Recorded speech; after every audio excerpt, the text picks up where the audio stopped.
Hey everybody, it's Beth. In the spirit of spring, I'm bringing you some newness today. I've got an updated name for my channel. I've been on YouTube 4 months and I came in with kind of a placeholder channel name, and I'm ready to talk about my new name. And I'm also here to show you my natural hair texture. I tend to wear my hair curly in the spring and summer and into the fall. And in the winter, I tend to blow it out more. I'll talk about all of that in just a bit. If that sounds interesting to you, please stay tuned.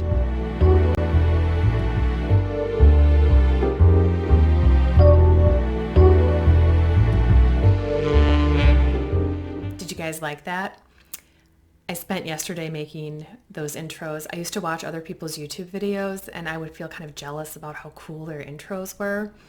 And so I actually, I did what I do, which is I watched video editing tutorials on YouTube on how to do it. And I spent yesterday making some of those videos. I have those little intro videos. I made several of them, so you'll see more in the future. I'm like kind of proud of myself. I've really enjoyed learning how to use video editing software. I'm a novice and I'm just trying to get better all the time. So thanks for your patience with this. It's a whole new skill set that I definitely did not have before coronavirus. So anyway, the little intro is just the start. I've changed my name from just Beth K, which is my, government name on some level, like I'm an Elizabeth and I go by Beth, and K is my first initial. So that was what I started with, just because I didn't know where I wanted to go and I didn't want to start with some brand concept and then switch to another. So I've kind of just been like here getting comfortable on YouTube and trying to decide what I wanted to talk about, what was interesting to me. I know that they give you advice that you're supposed to stick to a single topic, but I never want to take that advice. I don't want to do that. I have a lot of interests. I have lived and continue to live a really full, rich life, and there's a lot of stuff I'm interested in. I believe life is an infinite garden, and I believe that what we plant, we reap, how we take care of the plants that we put in the soil, metaphorically, how we tend to our garden, manifests all around us. And I believe that we have moments where we can celebrate the ephemeral beauty of a blossom, like a peony blossom, which happens once early in the season, and then the blossom fades away and we're left as a gardener with the responsibility to continue to tend to the health and welfare of that plant so that it has enough energy and strength to bloom again next year. We have those responsibilities to tend to those extravagant expressions of creative energy. And then we also plant steady evergreens in our gardens as well to provide stable backdrops that are always there for us. So I see that with life as well. We have, creative bursts and we have steady progress on our projects. So I want my channel to be pretty open so that I can talk about whatever it is I want to talk about. And if you are really just here for gray hair content, I'll probably just be serving it by having gray hair. I'll talk about it from time to time, but I'm a lot more than just someone who let her hair go gray. So if that's what you're interested in only, you may not want to stick around for some of my future videos, but if you're connecting with me kind of just as another human on earth, I hope you'll stick around and stay with me. So that's my channel update. Welcome to Infinite Garden. By Beth K. Name is still the same if my name is still Beth. So that's my big channel update. And then I also thought it was kind of a good time to time that with showing you my curly hair. This is the first time I have worn my hair curly for YouTube. In my original gray hair video, I showed a lot of photos from the past, and so I showed you photos of my hair in its curly mode there, but this is the first time filming, and the reason that is because I like to wear my hair curly in the spring and summer. It's a little hotter, I'm more likely to get sweaty. I do work in my garden and I'll even get like garden soil in my hair sometimes when I'm working hard, and I just find myself having to, wash my hair a lot more often in the summertime. So it's not worth it to blow it out all the time and, incur all of that heat styling damage. In the wintertime, I can maybe make a blowout last up to 4 days. So it's worth it a little bit more, but now in the summertime, I like to let it be curly and just try to take great care of it. So I wanted to just like shout out a couple of products. I don't know how many of you have curly hair and like to hear about curly hair products, but I'm going to share with you what I use real quick, if you don't mind. I've got the OG. I've been using this for over 10 years, Mixed Chicks. I actually found this because of YouTube. This is available at Target now. It's about around 20 bucks. I don't know exactly how much it is, but I always have it. I've been using this since before it was at Target. I used to order it off of the Mixed Chicks website. It's made for hair texture a lot like mine. I'm kind of in like the 2C, 3A kind of range. And my hair itself is very coarse. So it needs a lot of moisture, and this is amazing at both providing moisture and hold, and I love that it's at Target. Love it. I'm happy for them and I'm happy for me. If I use a spray gel, I like the Diva Curl, the curl maker.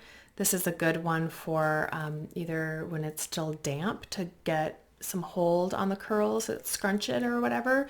It's also great for revitalizing if I'm trying to get a second day out of my curls. Sometimes it needs a refresh, and I do like this for refreshing. It can be a little on the sticky side, but my hair can handle that. I like this a lot. Diva Curls, the curl maker. And then finally, I love for like a mousse, which I also will use sometimes for styling. I have that in today. So today I've got Mixed Chicks and this. This is Mazzani's Styling Prep and Set. It's a mousse. They call it a foam wrap. And it has a great coconut smell. It's great for preventing frizz from humidity. My hair will always be slightly frizzy, just mostly because of the coarseness. Like my hair is standing on end right now, not because of humidity, but just because my hair is very coarse and wiry, and these hairs are not that long.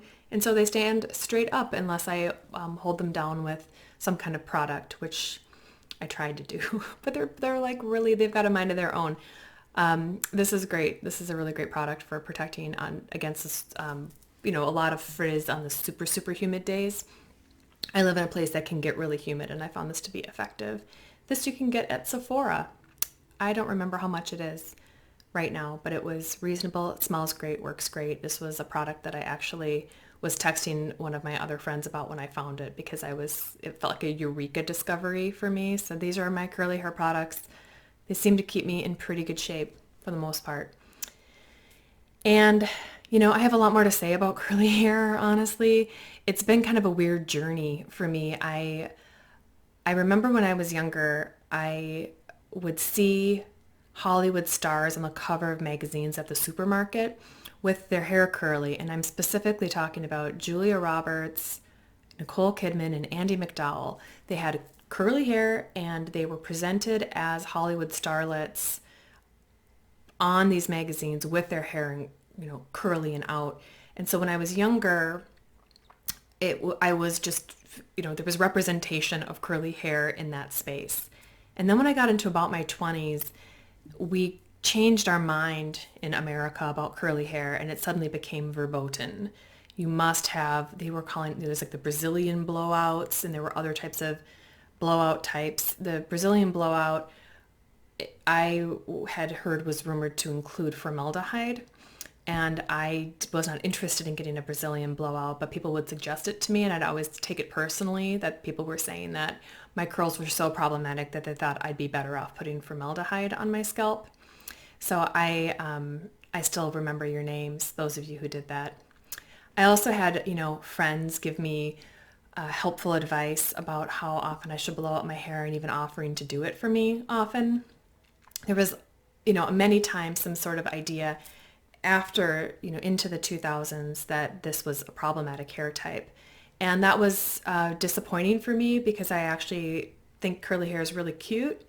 And I remembered that it used to be considered cute, and I couldn't do anything about it. This is what my hair looks like, and blowing it out, while totally possible, you've seen me do it, isn't like the only choice, right? Like, I like to have choice. I think my hair looks good both ways, and I like to wear it both ways, and I like to wear it the way I want to wear it because it's best for me.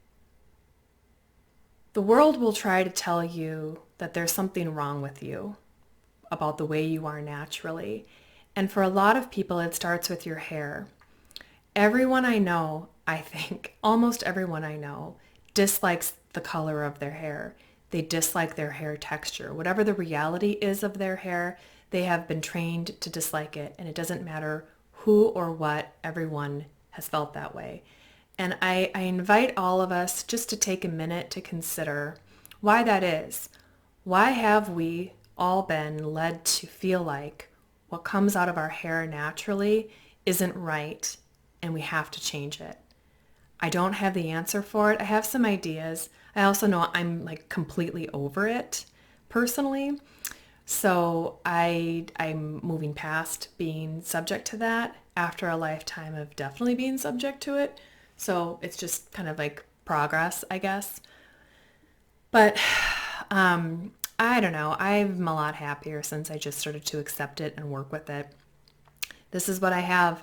It's very coarse, it's very curly, it's very gray, and I think it looks pretty good.